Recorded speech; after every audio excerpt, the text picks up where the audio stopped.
Pledges of unwavering support for Ukraine came from NATO's Secretary-General Jens Stoltenberg, along with a warning that Russia is weaponizing winter by attacking energy infrastructure. He says NATO has found new ways to help Ukraine. President Putin is trying to force Ukrainians to freeze or flee. And today, allies made additional pledges, non-lethal support, including fuel and generators, helping Ukraine to address the consequences of Russia's strikes against their power grid.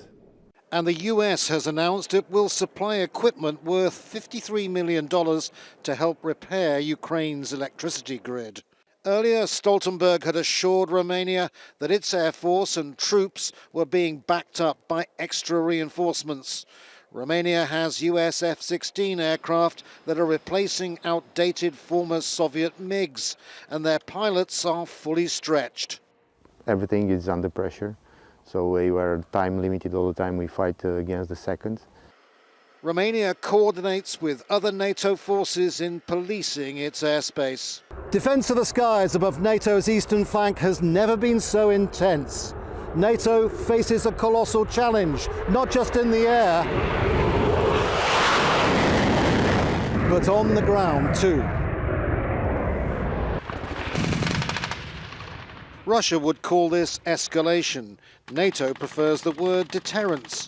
Here, US and Romanian forces on an exercise recently.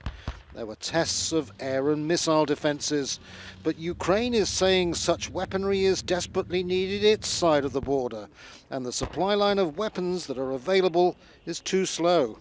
Decisions on weapons, decision on launching new production lines of weapons in Western countries, they have to be made faster.